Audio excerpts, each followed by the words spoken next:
ကျွန်တော်ဟာမှန်ထဲမှာဝှက်ထားတဲ့စမ်းကြယ်တဲ့အာကာသဟင်းလင်းပြင်တစ်ခုကိုရှာဖွေတွေ့ရှိခဲ့တယ်ကျွန်တော်လက်ကိုအထဲထဲထည့်ကြည့်လိုက်တော့တစ်ခုခုကိုထိမိတယ်လို့ခံစားလိုက်ရတယ်လက်ကိုပြန်နှုတ်လိုက်တဲ့အခါမှာတော့ရှေးဟောင်းကြောက်စိမ်းရုပ်တုတစ်ခုနဲ့လက်ရည်နဲ့ရေးထားတဲ့မှတ်စုပ်စာတို့လေးတစ်ခုကျွန်တော်လက်ထဲမှာပါလာခဲ့တယ်ဒီဂျေးမန်ဟာကောင်းကင်ဘုံကပေးတဲ့လက်ဆောင်ပဲလို့ကျွန်တော်ရိပ်မိလိုက်တယ်အစားတောက်တွေကိုမှန်ထဲထည့်ပေးလိုက်ရုံနဲ့အဖိုးတန်ယတနာတွေပြန်ရတာလေဒါပေမဲ့လက်ရှိမှာတော့ကျွန်တော်ကပြားတစ်ချက်မှမရှိအောင်မွေးနေတာမို့ဒီယတနာတွေကကျွန်တော်အတွက်ဘာမှအသိပင်မရှိသေးဘူး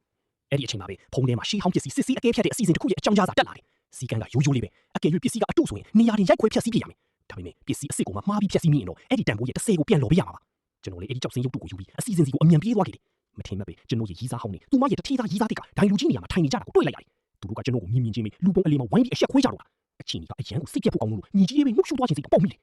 နောက်ဆုံးတော့ကျွန်တော်ရဲ့ကြောက်စင်းပြတတ်ရမယ့်အလှည့်ရောက်လာတယ်ဒါပေမဲ့ဟိုတထေးသားကပစ္စည်းကိုတေချာတောင်မကြည့်ပဲနဲ့အတူကြီးပါလို့အော်ဟစ်ပြီးအားလုံးရဲ့ရှေ့မှာတင်ရိုက်ခွဲပစ်လိုက်တယ်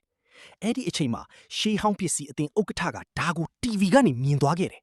နိုင်ငံတော်အဆင့်ယတနာတဖာဖျက်ဆီးခံလိုက်ရပြီဆိုတာ तू သိလိုက်ပြီးဒေါသတကြီးနဲ့အစီအစဉ်စိုက်ကိုကိုယ်တိုင်ပြေးလာခဲ့တော့တာပေါ့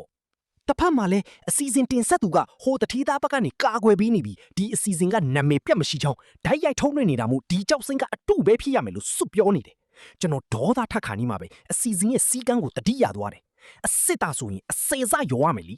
ဒါနဲ့ကျွန်တော်ကြီးမှန်ကိုပြန်သုံးပြီးနှစ်ပေါင်း2000ကျော်ကတခြားရှီဟောင်းပစ္စည်းတွေကိုထပ်ထုတ်လိုက်တယ်တထေးသားကတော့ဝေခွဲမရပဲပစ္စည်းအစ်စ်မှန်တဲ့ညကိုအဖိုးမတန်နဲ့အတူတွေပါဆိုပြီးစွန့်မိတ်နေကတခုပြီးတခုရိုက်ခွဲပစ်လိုက်တယ်ရိုကြီးပြီးဖို့ကိုလည်းညင်းဆန်နေတာပေါ့အဲ့ဒီအချိန်မှာပဲဥက္ကဋ္ဌကြီးရောက်လာပြီးစစ်ဆေးလိုက်တဲ့အခါမှာတော့အခုနကရိုက်ခွဲခံလိုက်ရတဲ့ပစ္စည်းတွေအားလုံးဟာအစ်စ်တွေဖြစ်ကြောင်းအတည်ပြုပေးလိုက်တယ်တစ်ခုချင်းစီကိုအနည်းဆုံးဒေါ်လာ1 သန်းစီတန်တာဗျာကျွန်တော်လည်းရော်ကြီးငွေဒေါ်လာ180ချက်ချင်းရလိုက်တယ်ပြားတစ်ချက်မှမရှိတဲ့လူမွေးဘွားကနေချက်ချင်းဆိုသလိုတန်းကျွေတဲ့ထိဖြစ်သွားခဲ့ပြီပို့ပြီးအော်ဖို့ကောင်းတာကဥက္ကဋ္ဌကြီးကတခြားရှေးဟောင်းပစ္စည်းတွေထိုက်ရဖို့အတွက်ဒေါ်လာ100နဲ့ကမ်းလှမ်းခဲ့တာပါပဲကျွန်တော်လည်းဘာမှမစင်စားပဲသဘောတူလိုက်ပြီးမှန်လေးကိုလက်ထိပ်ပြီးထပ်နိုင်လိုက်တယ်ဒီတစ်ခါမှာတော့ Egret မင်းရဲ့တော်ဝင်ကစိတ်တုံးကိုဆွဲထုတ်လိုက်တာဒါပေမဲ့မထင်မှတ်ပဲမိဖုရားကြီးကကျွန်တော်ကိုတားဖို့စူးစမ်းရကနေအားပြိုင်ရင်းနဲ့မိဖုရားကြီးကမှန်လေးကနေလက်ရှိကဘာတွေကိုပါလာခဲ့ပါတော့တယ်